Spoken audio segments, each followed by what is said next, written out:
ஓம் நம சிவாய. தெய்வத்தின் குரல் முதல் பகுதி, பகவத் பாதர் தரும் பக்தி லட்சணம் என்ற தலைப்பில் மகாபெரியவா அருளிய உரை.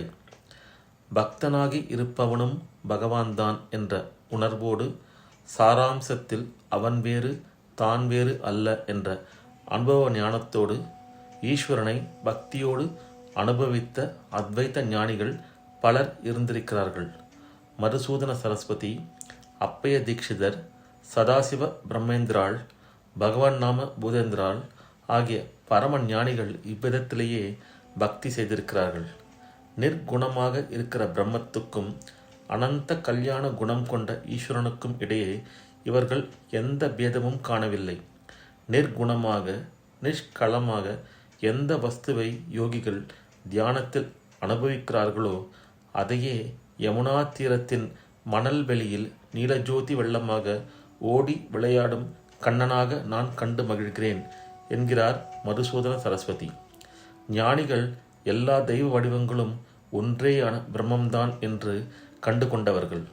என்றாலும் அவற்றில் பூர்வ காலத்தில் தங்கள் மனத்தை கவர்ந்த ஒரு ரூபத்தில் ஞானம் வந்த பின்னும் விசேஷ பக்தி செலுத்தினார்கள். அத்வைத்த ஞான சமுத்திரமான சங்கர பகவத்பாதர்கள் அத்தனை தெய்வங்களையும் பிரம்ம ஸ்வரூபமாகவே வைத்து ஸ்தோத்திரம் செய்திருக்கிறார். பக்தியின் லட்சணத்தை பகவத்பாதர்கள் சிவானந்த லகரியில் வெகு அழகாக வர்ணித்திருக்கிறார். 5 உதாரணங்களை கொடுத்து வர்ணித்திருக்கிறார். அழிஞ்சில் விதை எப்படி தாய் மரத்தினுடையே ஒட்டி கொள்கிறதோ, ஊசி எப்படி காந்தத்தால் கவரப்படுகிறதோ, பதிவிரதை எப்படி தன் பதியின் நினைவிலேயே ஆழ்ந்திருக்கிறாளோ, கொடி எப்படி மரத்தை தழுவி வளர்கிறதோ, நதி எப்படி சமுத்திரத்தில் கலக்கிறதோ, அப்படியே பசுபதியின் பாதார விந்தங்களில் சதா சர்வ காலமும் மனத்தை அமிழ்த்தி இருப்பதுதான் பக்தி என்பது என்கிறார் ஸ்ரீ ஆச்சாரியால். அங்கோளம் நிஜ பீஜ என்கிற ஸ்லோகம். ஏறு அழிஞ்சில் என்று ஒரு மரம் உண்டாம். அதன் காய் முற்றியவுடன் பூமியில் விழுந்து உடையும். உடனே உள்ளே இருக்கிற விதைகள் ஏதோ ஒரு ஆக்கர்ஷண சக்தியால் நகர்ந்து நகர்ந்து வந்து மறுபடியும் தாய் மரத்தோடையே ஒட்டிக்கொள்ளும். ஒட்டிக்கொண்ட பின் மூலமான மரத்துக்குள்ளே மறைந்துவிடும் என்கிறார்கள்.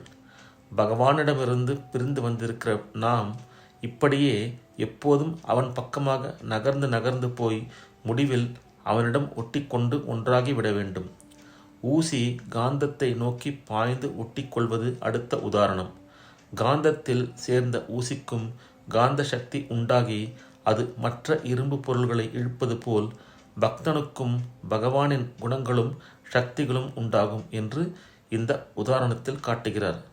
அடுத்தது பதிவிரதையின் உதாரணம். பதிவிரதையின் நினைவு, பேச்சு, காரியம் அனைத்தும் பதியை சுற்றியே இருப்பது போல நம் மனோ வாக்கு காரியங்கள் பகவானையே பற்றி இருக்க வேண்டும் என்பது இதிலிருந்து தெரிகிறது. பதியை மூல ஸ்லோகத்தில் விபு என்கிறார். சர்வ வியாபகன் என்பது இதன் பொருள். இதனால் பகவானை ஏதோ ஓர் இடத்தில் மட்டும் இல்லாமல் எங்குமாக எல்லாமாக இருப்பதாக பாவிக்க வேண்டும் என்று உணர்த்துகிறார். அடுத்தபடியாக கொடியின் உதாரணம். கொழு கொம்பை சுற்றி கொள்கிற கொடியை நாம் சிறிது விலக்கி பிரித்து விட்டால் கூட அது படாத பாடுபட்டு கொஞ்ச நேரத்திலேயே மறுபடியும் கொம்பை வளைத்து சுற்றி கொண்டு விடும். நம் மனசை ஈஸ்வர ஸ்மரணையிலிருந்து அலைக்கழிக்கின்ற இடைஞ்சல்கள் எத்தனை வந்தாலும் நம் லட்சியத்தை பிடிவாதமாக பிடித்திருக்க வேண்டும் என்பதை இந்த திருஷ்டாந்தம் உணர்த்துகிறது. கடைசியில் நதி, சமுத்திர உபமானம். இதுவே பரம அத்வைத்தம். கடல்தான் மழையாக விழுந்து பிறகு ஆறாகியிருக்கிறது. இரண்டும் வேறு வேறு அல்ல. ஒரு நதியானது எந்த மலை உச்சியில் பிறந்தாலும் அழுக்காமல் சளைக்காமல் ஓடி ஓடி வந்து கடைசியில் கடலில் கலந்து தன்னுடைய தனிப்பெயரையும் உருவத்தையும் இழந்து கடலாகவே ஆகிவிடுகிறது. கடல் அதை எதிர்கொண்டு அழைத்து கொள்கிறது. இதனால்தான் நதி சங்கமங்களுக்கு சிறிது தூரம் இப்பாலே அந்த ஆற்றின் ஜலம் உப்பு கரிக்கிறது. இப்படியே நாமும் நிஜமான பக்தி செலுத்தினால் கருணா சமுத்திரமான பகவான் முன்னே வந்து நம்மை ஆட்கொண்டு தானாக்கிக் கொள்வான். முதலில் பொருள் வேண்டும், பவிஷி வேண்டும் என்று வியாபார ரீதியில் பக்தி செய்து ஆரம்பித்தாலும் பகவானின் குணவிசேஷம் காரணமாக அவனுக்காகவே அவனிடம் அன்பு செலுத்துகிற பக்குவத்தை கொஞ்சம் கொஞ்சமாக பெறுவோம். கடைசியில் குணவிசேஷம் எதுவும் இல்லாத பரமாத்ம ஸ்வரூபமாகவே நாமும் அவனில் கரைந்து அவனாகவே ஆவோம். லோக ரீதியில் நன்றாக வாழ்க்கை நடத்துவதற்கும் சரி, துவைத்தம், விசிஷ்டாத்வைத்தம், அத்வைத்தம் முதலிய சித்தாந்தங்களின் அனுபவத்துக்கும் சரி, பக்தி என்பது இன்றி அமையாததாகிறது. மோட்சம் அடைய பின்பற்றும் உபாயங்களில் தலை சிறந்தது பக்தியே என்கிறார் ஸ்ரீ பகவத் பாதர்.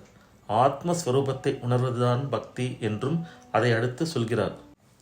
மோக்ஷசா தனசாமகர்யாம் பக்திரேவ கரீச்சயசி ஸ்வஸ்வரூபானு சந்தானம் பக்தி ரித்ய பீதியதே. ஓம் நம சிவாய. இத்துடன் இந்த அருளுரை நிறைவுற்றது. அடுத்த பதிவில் இஷ்ட தேவதை என்ற தலைப்பில் மகாபெரிவா அருளியதை பார்ப்போம். ஓம் நம சிவாய. ஹரஹர சங்கர ஜெய ஜெயசங்கர. காஞ்சி சங்கர, காமகோட்டி சங்கர.